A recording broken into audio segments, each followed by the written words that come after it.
श्री गणेशाय नमः, श्री रामचंद्राय नमः, श्री सरस्वती नमः हरी. ऐशे ऐकताचे उत्तर दशकला राक्षस वीर, हृदय खेचिला दुर्धर कपट प्रकार भला नोहे. आवडी गाता रामायण श्रीराम सुखावे आपण, वक्त्या निरीक्षय जन्म मरण, सुरत्या संपूर्ण ब्रह्म होती. गौरीपुत्र गजानन, कौशल्यापुत्र रघुनंदन, अंजनी पुत्र हनुमंतराय. जसे सद्गुरु मोतीराम महाराज बुद्धी देतील, हनुमंतराय बुद्धी देतील, दुर्गा माता जसे बुद्धी देतील, इथं जमलेले सगळे सूचक वाचक संत मंडळी माता भगिनीच्या चरणी नगमस्तक होऊन जशी जमल तशी सेवा करण्याचा प्रयत्न करू. कोण कोणाला सांगू लागलो, राजा रावण मग आम्हाला काय नाही मिळा म्हणू लागले. बाबा हनुमंतराय गेले आणि तुला जायचंय म्हणलं, सगळा प्रकार सांगितला. महाराज बन कपट कर, सगळं कर सांगितल्याच्या नंतर कपट प्रकार भला नव्हे. कोण राक्षस विचार करू लागला, काय नेहमी कपट प्रकार केले काय काय होतं ऐका म्हणले. कपाट साधिले अमरेंद्र भगविले व्यापिले शरीर, कपट साधिले चंद्रेशय रोग थोर व्यापिला. कपटाला कोणाकोणाची गती झालेली आहे. कपटामुळे कपाट करिता हिरण्यकश्यपू खंड विखंड केली वपो, तेथे आमचा कोण प्रताप रुद्र रूप जिंकावया. राक्षस असून विचार करू लागले, काय नाही म्हणू लागले. कपट केलं हिरण्यकशिपून, खंड विखंड केली वपू. कपटाने ते हिरण्यकशिपूचं बरं केलं नाही. एवढा प्रकार कपटाचा आहे. आणि हा मला म्हणतो की देखत देखत कपट कर आणि कपट करून आश्रम करून त्याला मार. हा कपट प्रकार भला नव्हे म्हणू लागले. कपाट साधिले अमरेंद्र भंगी व्यापिले शरीरे, कपट साधिले चंद्रे बरं क्षय रोग थोर व्यापिला. 33 कोटी देवाचा राजा इंद्रानं कपट केलं.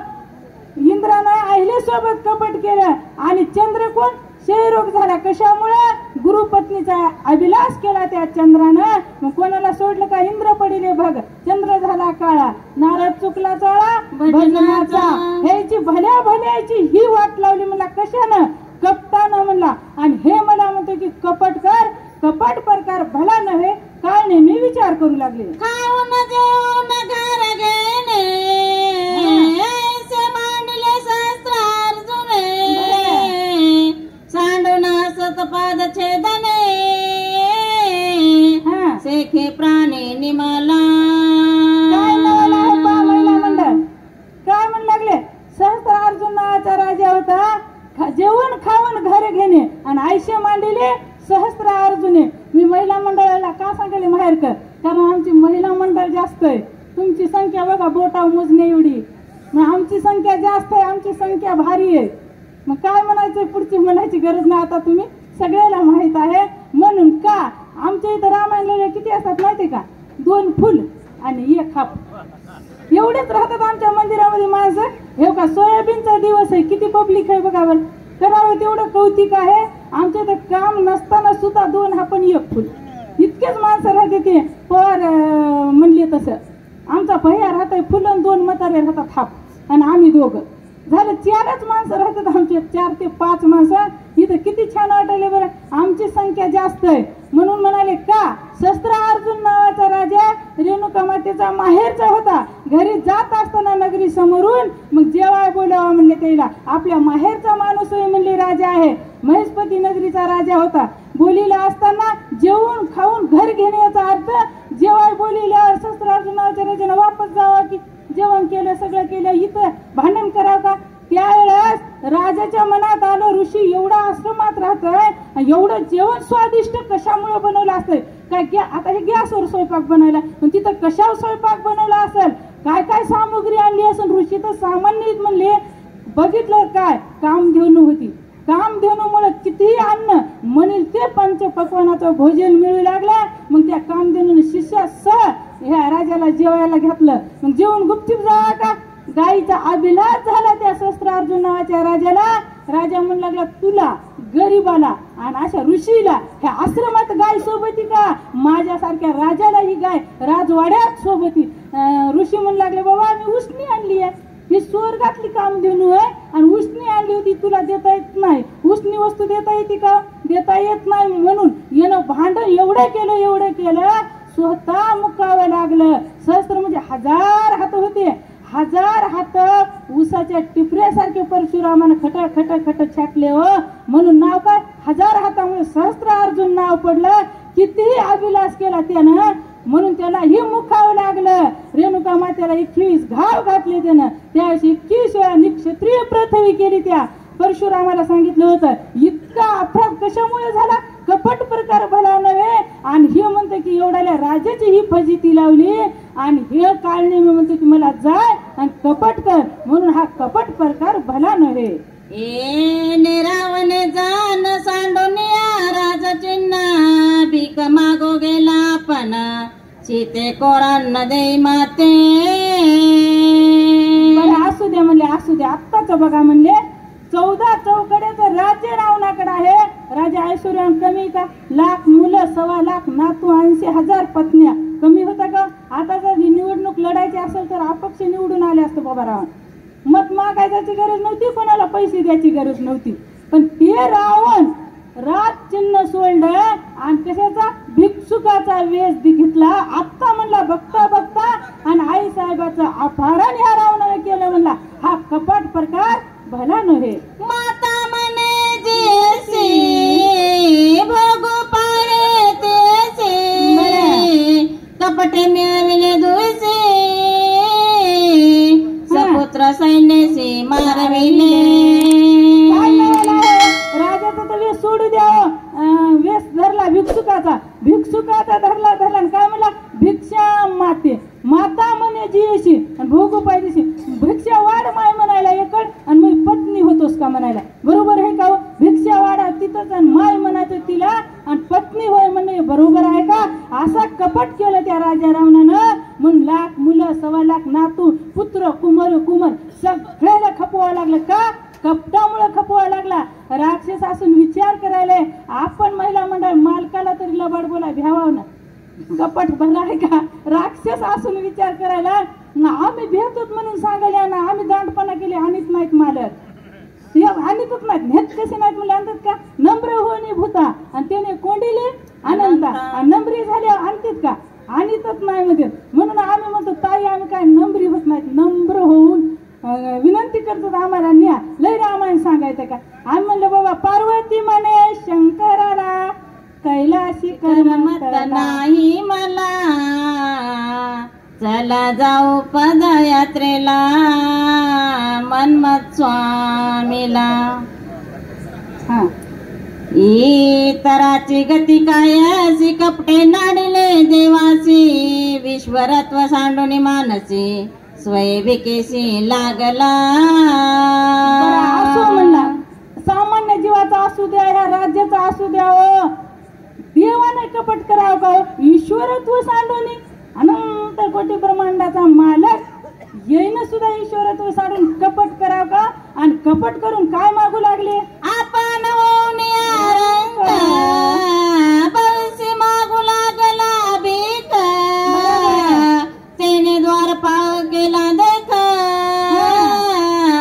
पुराणे असंख्य बोलती.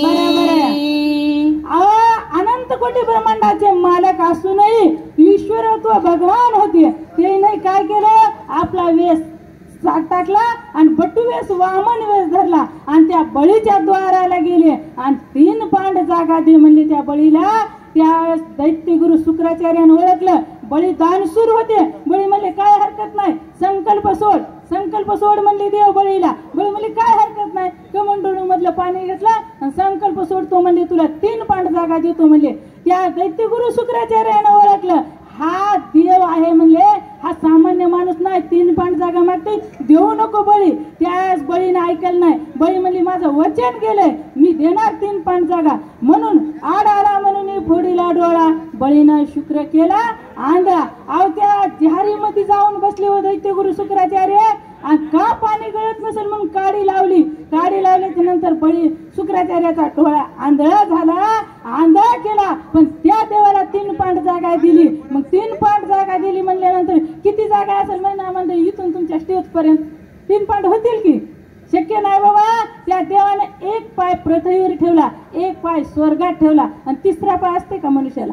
3रा पाय देवाने ठेवला. कुठे ठेवू सांग? बळी 3 पांड जागा दिली होती दान म्हणले. मग त्या देव म्हणले बळी म्हणले ठुई माझ्या डोक्या. मग तू का म्हणे बळी आणि जीव दिला पायातळी. तेव्हापासून अध्यात्मिष्ट देव कुठे राहिले? बळीच्या द्वाराला द्वारपाळ म्हणून राहिले. ही बातमी आई साहेबाला समजली. माझे मालक बळीनं द्वारपाळ केलेत पाताळामध्ये आणि कसं सोडवा, कशी सुटका माझ्या मालकाची करा. त्या आपल्यासारखे तर रडत बसले असतो. म्हणून त्यावेळेस आई साहेब आल्या बळीला राखी बांधायच्या निमित्तानं रक्षाबंधनला आल्या. बलिदान सुरू होते. माग म्हणले काय मागायचंय? त्यावेळेस म्हणल्या मला सोनं नको, पैसे नको, काही नको, आमचे मालक मला वापस द्या. त्यावेळेस बळीराजाला वापस द्यायला लागले. तेव्हापासून देवाची सुटका केली की नाही पत्नीनं. मग तसं माहेर करा आम्ही काहीतरी करूत किंवा कैकईला राजा दशरथानं नेलं. आकाचा चाक निघाला तर हात घातला. आम्ही गाडी तरी डगमग करायला सांगतो ना माग. मला गाडी कशी व्हाली, कोण इकून आलं कोण नाही, काहीतरी मदत करू म्हणलं. रामायण सांगत आणि उलट सुलट हो. पण काहीतरी मदत करू यासाठी न्या. ज्यावेळेस भगवान शंकर खाली येत असताना काय म्हणू लागल्या पार्वती आई साहेब म्हणलं मला कैलासात करमत नाही का, तू काय करशील म्हणले खाली येऊन. त्या म्हणल्या मी शेपूट होऊन येते, सगळे राक्षस भारा बांधून आणून ठेवते म्हणल्या आणि राक्षसाचा आपटा करते. तुम्हाला काम कमी होतंय, मदतच झाली ना. मग तसं आम्ही काही नाही रामायण सांगायला उलट सुलट काय ना सांगू म्हणलं. वाल्मिक तरला उलट्या नामस्मरणानं. आमचे सतीश महाराज म्हणाले तुम्हाला काय काहीच सांगायला. म्हणजे काय नाही सांगायला तर ऐकाय तरी येईन किंवा. ते पवार महाराज म्हणले तसं इथं बसल्या चळचळ कापतंय की नाही. येत असलं तरी एखादं विसरून जातंय, बुद्धीचा दोष आहे. जशी जमल तशी सेवा करू म्हणले. मग काय नाही मी विचार काय काय करू लागले. या लागी कपटाची वार्ता बनी नवे गा सर्वता. कपटे करिता कपिनाता स्वघाताचे करावे.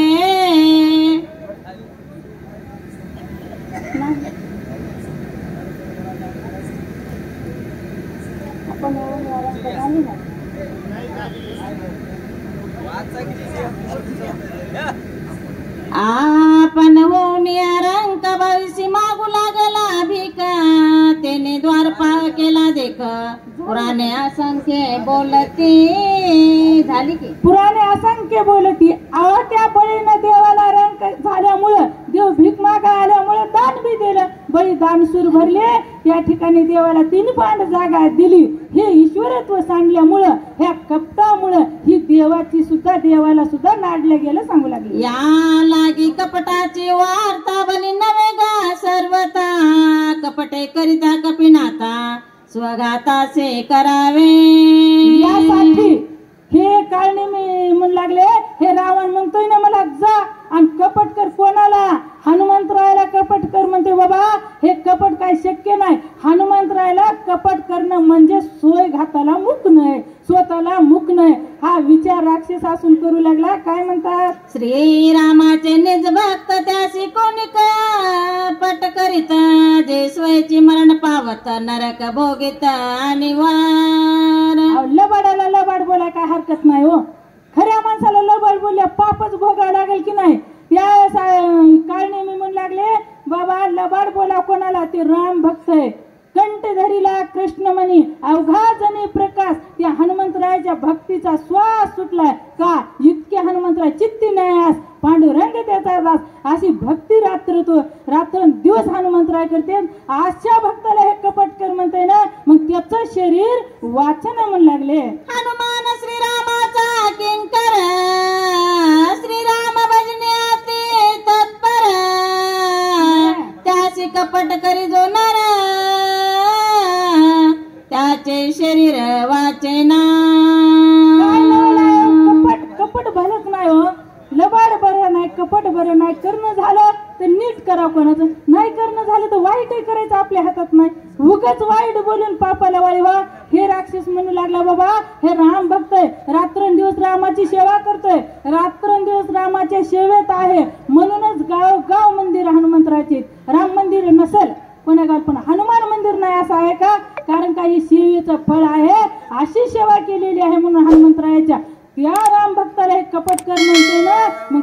प्रकार भला नव्हे आणि त्याचं शरीर वाचना ती निश्चित स्वतःला मुकावं लागेल म्हणू लागले. ऐसे जाण तो मी आपण स्वय सांगत से रावण कपीशी जे विघ्न करना ते माझाची मरण ओढवाले. रावण सांगायले ना म्हणले कपट कर म्हणून, कपट कर म्हणणं नाही म्हणले, हे निश्चित मरण येळले म्हणले, मरण जवळ आले म्हणले. रावणाला रावण सांगायले इलाज नव्हता, राजा बोले आणि दल आले. का रावणाचं नावच रावण का ठेवलं? रावण सामान्य होता का? आई द्यायची कैकेयीची माता राक्षस होत्या म्हणून पहिलं अक्षर काय ठेवलं? रा. आणि वडील भगवानासारखे होते, ब्राह्मण वेशातले होते म्हणून दुसरं अक्षर वन, रावण. त्याचे नाव असं ठेवण्यात आलं का? वृत्ती दोन होती, आई राक्षस होती, वडील तसे होते म्हणून नाव त्याचं ठेवलं होतं. रावणाला सामान्य म्हणता येत नाही, पण तो रावण मला कपट कर म्हणतोय ना, मग ह्या रावणाचा ऐकून कपट केलं म्हणजे निश्चित मला मरण आलं, माझं मरण माझ्या जवळ आहे. काय नाही मी विचार करू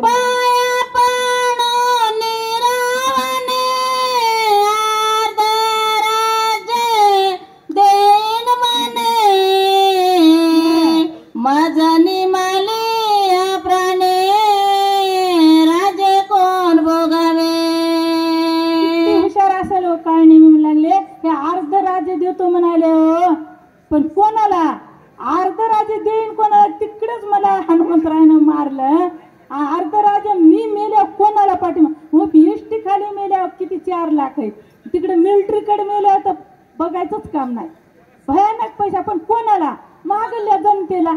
स्वतः तर मुकावं लागेल किंवा स्वतःला काहीच नाही, मग त्यासाठी मीच मेल्यावर हे अर्ध राज्य देतो म्हणतोय ना, मग हे अर्ध राज्य कोणासाठी बाबा? हे माझ्यासाठी उपयोग आहे का? निश्चित माझं मरण जवळ आलंय. काय नाही मी विचार करू लागले. आता नवजदारा होय ते तरी रावणाच करील गाते तया परिस हनुमंते होय आमाते हित काही. महिला मंडळ लक्ष देऊन ऐका. का राक्षस ऐकायलात ना? झोपला नाही की कोणी? मला दिसेना ही भाप इकडे आमच्याकडे, तुमच्याकडे दिसेना ना. काय म्हणू लागले रावण? काय नाही मी म्हणू लागले बाबा मरण तर दोन्ही बाजून आहे.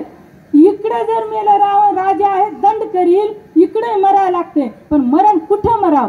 हे काय संसारात मराव का मंदिराकडे आल्यावर मराव? इकडे आल्या कृतकार्यात होणार आहे. रावणाच्या हातानं मेलं तर अपघात होणार आहे आणि त्या हनुमंतरायाच्या जर हातानं मेलं तर कृत कल्याण होणार आहे. मग मरणामध्ये हित कुठं आहे? हित पाहिलं पाहिजे. मरणार तर सगळेच आहे. तो राम राम म्हणून मेलेलं बरं का शेतात राब राब काम करून मेलेलं बरं का घरी भांडण करून मेलेलं बरं? इथं आलेलं बरं नाही. कोण? रावण. काय नाही मी विचार करायला बाबा. आता वय निघून गेल्या कथेची सामग्री देह अवसानावरी, मग त्या शरीरात ताकद नव्हती. एक म्हातारा माणूस पंढरपुरामध्ये गेला आणि त्याला वेळच मिळाला नव्हता. जवानपणामध्ये भजन कीर्तन पोतीला यायला वेळ मिळाला नव्हता. मंदिरात गेला महाद्वारामध्ये. आता 4थ्या आश्रमाला लागले तरी म्हणलं आपण देवाचं भजन करा. गेला इथला म्हणायला दात पडले, लिकीच हवा होती, दात पडला, उच्चार स्पष्ट होत नाही. विठ्ठला म्हणायचं होतं त्याला. ते म्हणू लागले इथला. पांडुरंगाला हसू आलं हो. पांडुरंग म्हणले अरे तू इथला आहेस मला माहित आहे रे बाबा, पण विठ्ठला म्हणता येत होता तेव्हा कुठं होतास? तेव्हा वेळच मिळाला नाही, घरीच होता. म्हणून देव म्हणले बाबा कथेची सामग्री देह अवसानावरी. देहात अवसान असलं तर कथा होत्यात, कीर्तन होत. आता 70-80 वर्षाच्या माणसाला बसणं शक्य का? रात्र बसू शकत नाही. मग जोपर्यंत आपल्याला सगळं हातपाय आहे तोपर्यंत कथा केल्या पाहिजे. आणि मग देव म्हणले त्याला म्हणता येत नाही. देवाला कळाले पण त्याचा वेळ निघून किती गेली समजत नाही. आणि काय महाद्वारामध्ये त्या चंद्रभागेच्या काठावर लंगडे खुळे पांगळे आंधळे बसतात की नाही, आणि सगळं घाण पाणी त्या अंगा खालून जात आहे. त्याच्या जात असताना ते देवाला एका भक्तानं महाराजानं विनंती केली की देवा हे एवढे घाण पाण्यामध्ये बसले आणि बघ ना म्हणले त्याला तू काही जागा बदलाव म्हणले, भजन करायलेत म्हणले, तू हात नसतात त्याला. पंढरपूर तर सगळ्यांना पाहिले की महिला मंडळ ते का असे करतात? भजन करता येत नाही त्याला, बरोबर बोलता येत नाही, अपंग येत ते का? मग त्याला देव म्हणले घाण पाणी अंगावून जात आहे, बाजूला जागा सोडता येत नाही. मग विनंती केल्यावर देव म्हणले तू तुम्ही गुपचूप बसा, तुम्हाला काहीच कळत नाही का? अरे हे ज्यावेळेस चांगले होते का त्यावेळेस हे ना कधी भजन केलं नाही, कधी राम राम म्हणले नाहीत, कधी पुंडलिकावरती हरी म्हणले नाहीत. महिला मंडळ आता संपला, वाचिक सुचिक उठलं की पुंडलिका म्हणायचं, तोंडानं मुखानं भजन करायला काय हरकत नाही. हे ना कधीच केलं नाही, कधीच भजन ऐकलं नाही, केलंही नाही. म्हणून देव म्हणले मी त्याला माझ्या नजर कैदेमध्ये ठेवलंय म्हणले. खालतावर तर घाटावर इतकं नाही ते आंधळे पांगळे, म्हणून ह्याला माझ्या नजर कैदेत ठेवलंय म्हणले. का? हे आधीच्या जन्मात काहीच केलं नाही. मग आपल्याला असं व्हायचं आहे का असं व्हायचंय? कोणाच्या हातात आहे? आपल्याच हातात आहे की नाही? मग का मी महिला मंडळाला सांगायला? कारण आमची संख्या जास्त आहे म्हणून महिला मंडळाला सांगावं लागतंय. सांगायला लागतं की नाही महिला मंडळ म्हणून भजन करायचं. एक बाई म्हणली मी ढाबळ पांघरून बसली, माय म्हणली अशी हिवाळा दिवस होता म्हणली, कीर्तन चालू होतं आणि मी किती महाराज म्हणू लागले म्हणली टाळ्या वाजवा, टाळ्या वाजून भजन करा, टाळ्या वाजवा. मी म्हणली अशी बसली, भजनच केलं नाही म्हणली. महाराजाला कळलंच नाही म्हणली. महाराजाचं काय केलं कळलं की नको? तिथं पंढरपुरात असं होऊन बसावं लागतंय. म्हणून नाही म्हणलं मला घरचं कमी रमी होईल पण आम्हाला ने जा, मिंड नका आम्हाला म्हणलं. दुसऱ्या जन्मात ह्याच आम्हाला सेवा घडावं म्हणलं, तुमच्या माय बहिणीचं दर्शन व्हावं म्हणलं. नवीन महाराजाचं ऐकायला मिळतंय माणसाच्या जन्माला, तिकडे जनावरांच्या जन्माला मिळतंय का? बरं तर बरं, नाही तर मालक बांधून टाकतंय कोट्यामध्ये, कधी वैरण टाकीन कधी नाही. अवघड आहे विषय बाबा. ह्याच जन्मामध्ये पोती आहे, ह्याच जन्मात भजन आहे. म्हणून पुंडलिका म्हणलं महिला मंडळ आपण भजन करायचं, मोठ्यानं म्हणायचं. एकदा गजर करा, राजा रामचंद्र भगवान की जय. बघा माहेरकर कोणाचा आवाज आला? आमची महिला मंडळ खूप हुशार आहे हो, पण जरा भेट येतात म्हणायला लाज येतात. आणि तिकडे जर भांडण लागलं तिकडे भेट नाही आम्ही का, इकडे आम्हाला थोडी भीती वाटते हो, म्हणून लाज येते. लाजायचं नाही महिला मंडळ, नाचू कीर्तनाच्या रंगी, ज्ञानदीप लावू जगी. इथं लाजायचं नाही, इथं भ्यायचं नाही. आम्हाला घरी तुमच्यासारखंच आहे, काहीच वेगळं नाही, पण आम्ही महागा लागून येतो. बघा सतीश महाराजाला किती हसू आले. हा हनुमान सवाय श्री रघुनाथ, श्रीराम प्रेमे सदा डुलत, होता त्याचे हात घात, कृतार्थ मी झालो. किती काय नाही मी विचार करू लागले, काय नाही म्हणू लागले बाबा हे मारतय, हे गिरायक चांगलं नाही. रावण तिन्ही काळामध्ये विजयी होता, महादेवाचा कैलास लक लक लक हलविला होता. यानं हे सामान्य का म्हणले मला मारतय म्हणले. मग पुढे जर हनुमंतरायाच्या हाताने मेलं, राम भक्त म्हणले मी कृत कल्याण पावणार आहे, असा रावणाच्या ऐकणू काय नाही मी विचार करू लागले. ऐसे विचारून मनी मानत रावण वचने, तुझी आज्ञा उल्लंघने सामर्थ्य जने असे ना. काय लावले हात जोडे रावणाच्या पुढे बाबा म्हणले शक्यच नाही म्हणले. महाराज तुमची आज्ञा उल्लंघण्याचं सामर्थ्य कोणातच नाही म्हणले, आणि माझ्यात का? मनामध्ये सगळा विचार केला, मरण तर दोन्ही बाजू नाही म्हणले, मरण हे अटळ आहे. म्हणून राजा रावणाला विनंती करू लागला, मी तुझी आज्ञा उल्लंघू करू शकत नाही किंवा माझ्यामध्ये सामर्थ्य नाही. काय नेहमी बोलतात ऐसा कोण आहे तर जो उल्लंघू शके तुझे उत्तर, वेगे करुणी नमस्कार निशाचर उसला. काय लावलंय बघा माहेरकर सगळ्यांना नमस्कार केला, आमच्या महिला मंडळीनं केला की नाही माहिती नाही, तर असं व्हावं लागते. सगळ्यांना नमस्कार केला, काय नेहमी नमस्कार केला आणि उसळला. पर्वता पावे जव मारुती तवा पण गेला शीघ्र गती, माया केली अति निर्गती ते निश्चिती परिसावी. किती नवल कधी गेलेत हनुमंतराय, अधोगर गेले ते यायच्या. हनुमंतरायाचं उड्डाण कमी होतं का? मनापेक्षाही वेग जास्त होता, पण हे मायावी होते, कपटी होते. रावणाने सांगितलं होतं हनुमंतरायाच्या पहिलं जायचंय आणि तिथं जाऊन आश्रम करायचा. तशी युक्ती काय नेहमीने साधली, हनुमंतरायाच्या पहिलं उड्डाण कुठे गेलं? ते जाऊन रक्षगोन केला आश्रम निर्माण, फळे संपूर्ण वृक्षारोपण अतिरम्य. काय लावलं आपले आमचे हनुमंतराय किती वेळच्यानं निघालेत, कमी वेगाने निघालेत का? हे मायावी होते, ह्याला डोळे झाकले की इथं, डोळे उघडले की तिथं. असे मायावी होते, कपटी होते. जसं सांगितलं रावणानं तसं काय नेहमी बिरी जाऊन पुढे कुठं आश्रम निर्माण केला. फळे जळे जसं जसं रावणानं सांगितलं तसा तसा हनुमंतराय जाण्याच्या अगोदर आश्रम निर्माण केला. आपण घेऊन अग्निहोत्र तापस वेशे निशाचार दिसे उपवासी निरंतर गेले उद्धर खपाटी. कसं केलंय, किती नवलंय पहा. असा तगड्याच्या तगड्या महाराज झाला का नाही. जटा मिठा सगळं सांगितलं होतं आणि असं पोट उदराला गेलं होतं. कपाळ सगळं पोट उदराला गेलं होतं. असा लुकडा लुकडा वाऱ्यानं हलायसारखा महाराज कित्येक दिवसाचा उपवासी खरोखर साधूच आहे असा महाराजाचा डुप्लिकेट वेश घेतला आणि आश्रम जसं फळं फुलं तळे सगळं निर्माण तिथं केलं. हनुमंतराय जाण्याच्या पहिलं जाऊन पोहोचले. माथा जटाचा संभार परिधान शिवलकंबर वक्र वाढले शुभ्र फार आती विचित्र भासती. जसं सांगितलं तसं केसाच्या जटा वाढल्या होत्या लांब लांबच्या लांब. पट्टा इबितीचा पट्टा वाढलेला. हे हातामध्ये काठी घेतले. आमचे महायकर खांबेगावकर सांगतात बघा जुट्टान पट्टान फलता आवेशानं सांगतात. आपण त्याच्या बघूनच शिकावं थोडं थोडं. असे सांगायला लागले तसा जसं जसं रावणानं सांगितलं तसा तसा डुप्लिकेट का होईना महाराज बनला. काक हात लिंग बुडाले केसांत वानर प्रसारूप तेत जप करीत एकाग्र. काय लावलंय वानप्रस्थ रूप घेतलं तिथं. त्या जपमाळ करू लागला महिला मंडळ. डुप्लिकेट का होईना करू लागला. राम राम म्हणायचे जी मरा मरा का म्हणना पण उग सोंग जाऊ लागला. कारण का येणारा महाराज खरा आहे हनुमंतराय. त्याला गमवण्यासाठी त्याचा वेळ जाण्यासाठी जसं जसं रावणानं सांगितलं तशा तशा पद्धतीनं करू लागला. हाती घेऊन जप माळे बबे नेले भवे अंतरे जैसे खेचरी मुद्रा लाविले तैसे सैने दिसत आहे. काय नाही मी हुशार आहे खरंच. माळ हातामध्ये घेतली खेचरी मुद्रा माळीकडे बघायला गेला.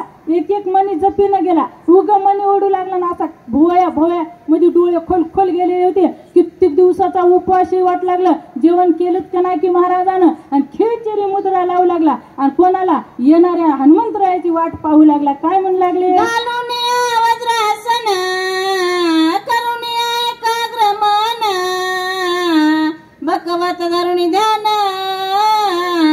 पाहे आगमन कपीचे. कसं केलं, एकाग्र मन केलं. आसन टाकलं, बसले आसनावर एकाग्र मन केलं. जसा बगळा राहते पांढरा शुभ्र राहते आणि एका पाया उभा राहते. पाहणारा वाटते महात्माच आला असा वेश त्या काळनेमीनं धरला. उदका माझी असे बंक जैसा कोणी सात्विक वाची पुण्यशी लोक ऐसा देख दिसत असे.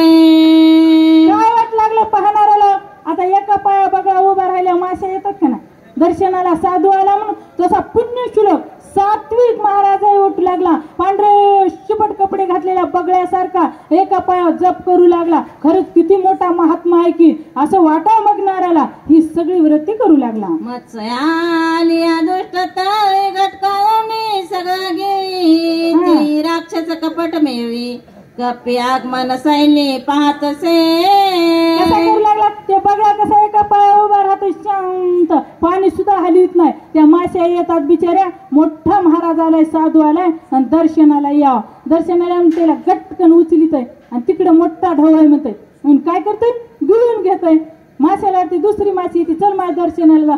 सगळ्याला तसं गटकन गिळीत. हे का डुप्लिकेट महाराज आहे. कोणाची वाट बघू लागला, येणाऱ्या हनुमंतरायाची वाट पाहू लागले. तव दक्षिण दिशेच्या बागी जैसी मोसवतली आगी की नक्षत्राच्या पुंज स्वर्गे दिसे वेगी धावत. काय नवलंय दक्षिण भागीच्या दिशी हनुमंतरायाचं उड्डाण येऊ लागलं आणि याची नजरच होती काळ नेहमीची. कोण्या दिशेने हनुमान येते कसा येत आहे काय नाही.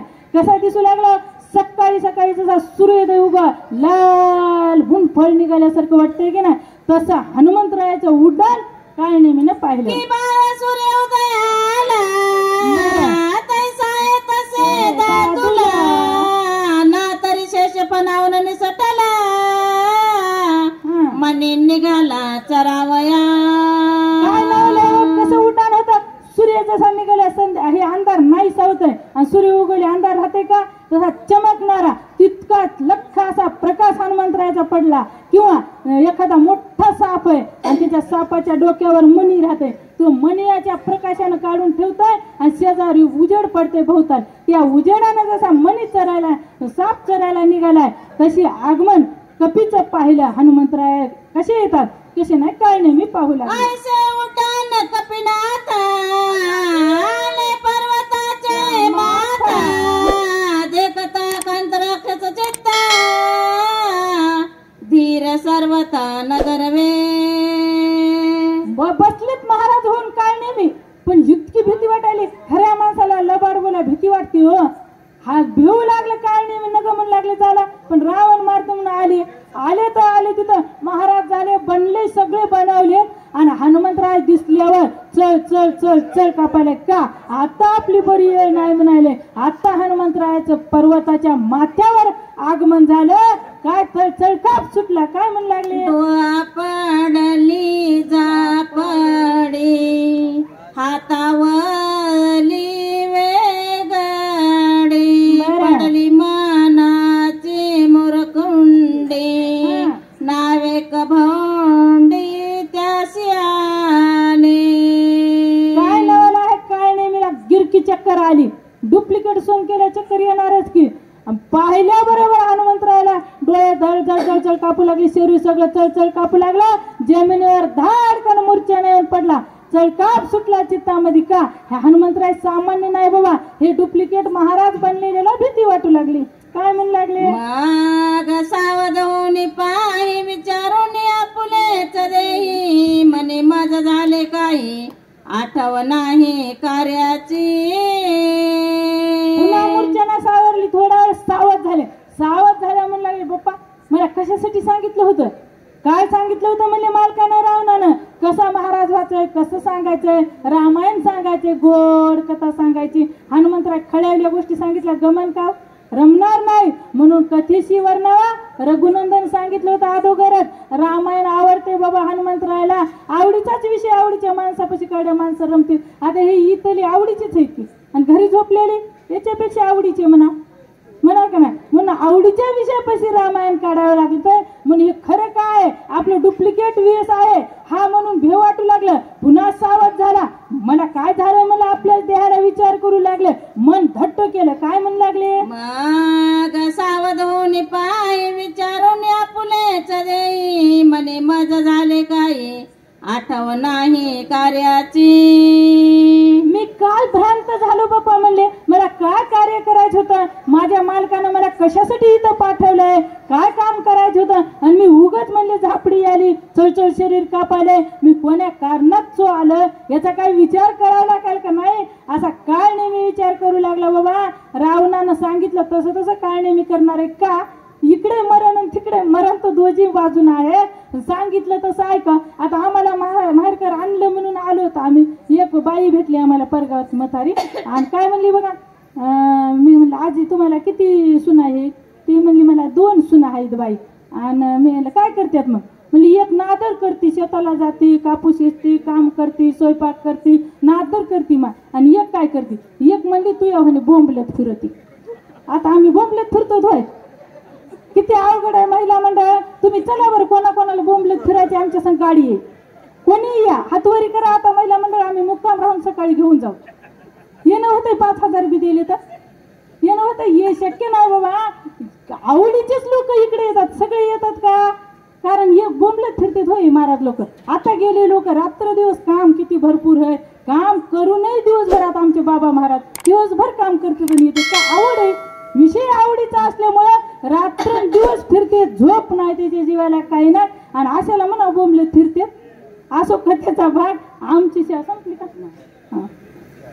सका जन्माचे निज सार मज जोडो आले साचार आणि मी दूषित पामरस व्हायचं विचार नाटवे. मी पामर आहे म्हणजे पामर म्हणजे मी येडा आहे म्हणले. अहो माझ्या सगळ्या जन्माचं सार म्हणजे मला आता मरण आहे मुक्ती मिळणार आहे म्हणले आणि मी उगाच भ्रांत काय झालो काय नाही मी सावध होऊन बोलू लागले. म्या स्वामी कार्य साधावे ते की मुक्त व्हावे कपी असते 23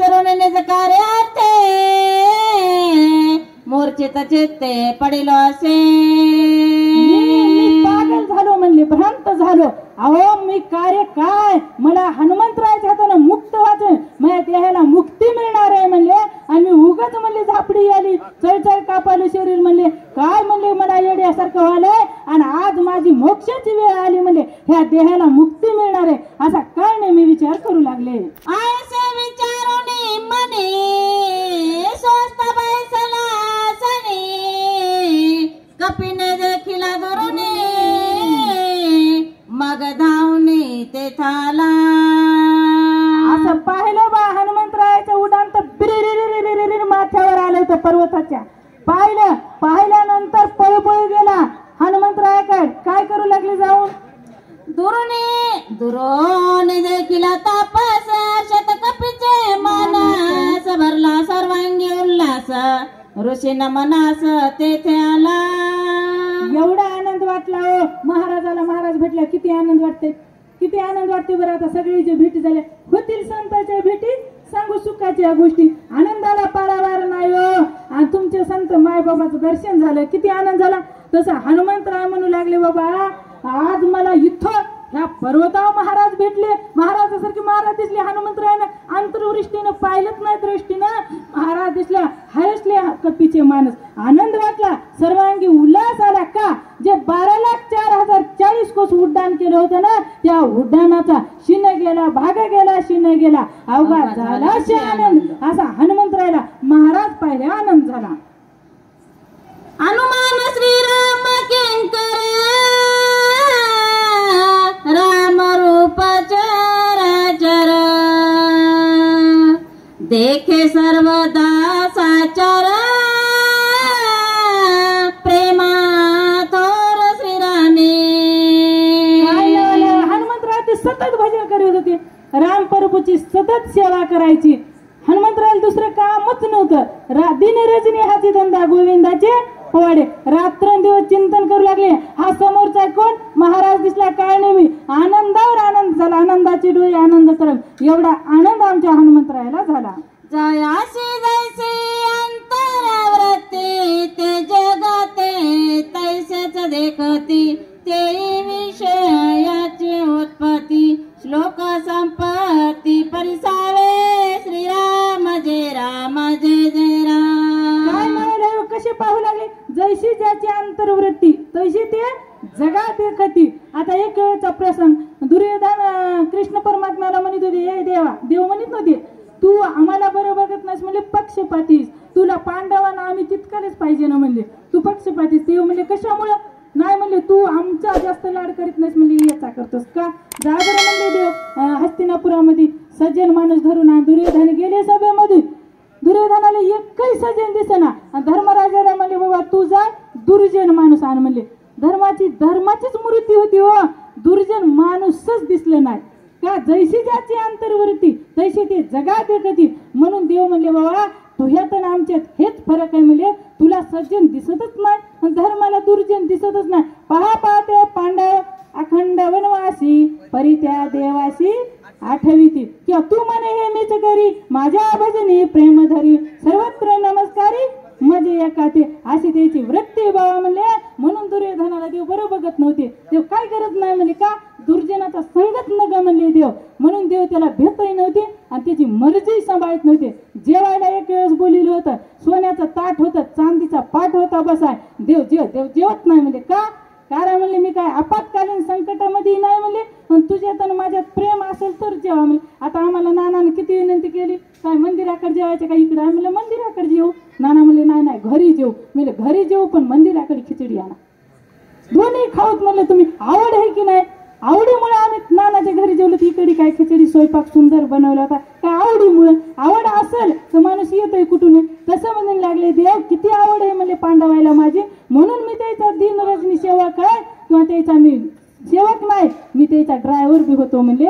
असे काम न सांगता करी सर्व कामे, न सांगताय करतो कधी. भक्ताचा भक्त ऐसे जाना दे उदास गेले आशा पास निवार अशा भक्ताचा मी ऋणी आहे म्हणतात देव. आणि दुर्योधनासारखाचा धिकार असो म्हणले म्हणून त्याच्या घरी जेवली नाहीत महिला मंडळ. भाव पाहिजे. विदुरा घराच्या भक्षिणी कन्या परमानंद झाला. विदुर काकाच्या कन्या खाल्या. हो कन्या तरी भरपूर होत्या का? भगोनभर पाण्यामध्ये उग इतक्या कन्या होत्या. कन्या कमी पाणी जास्त. त्यावेळेस विदुर काकानं वाढल्यात नंतर देवानं 2 हात लावले. दोन्ही हाताला कन्या आवरणात. देवानं 4 हात लावले. चतुर्भुज रूप तयार केलं. विदुर काका म्हणले कन्या कशा झाल्या देवा? देव म्हणले इतक्या कन्या भारी झाल्यात इतक्या मला 2 हाताला आठवणात म्हणून 4 हात लावले बाबा. म्हणजे एवढ्या कन्या भारी झाल्या का? भाव होता म्हणून कन्या आवडल्या. दुर्योधनाचं भोजन आवडलं का? आवडतच नाही. भाव होता. सोयाबीन कापणी चालू असून आमच्या लांडीताई काय म्हणल्या? नानानं फोन केलाय म्हणल्या. नानाचा भाव किती येऊ? नाना वाचवितात का? सांगतात का? नाही. किती श्रद्धा आहे रामायणात. ताई म्हणल्या जावंच लागते. मग मी म्हणलं तुम्ही गेल्या मी बी घरी जात नाही मी येणारच म्हणलं. दोघी आम्ही आमच्या मालकाच्या मागे लागून येतो महिला मंडळ. आमची सेवा संपली आहे का? सज्जनाचे मुख्य लक्षण ब्रह्मस्वरूप स्वय आपण जग देखणे ब्रह्मपूर्ण कपट चिन्ह तो नेने श्रीराम जय राम जय जय राम. कपट चिन्ह तो नेणे. आमच्या हनुमंतरायानं अंतरदृष्टीनं पाहिलंच नव्हतं.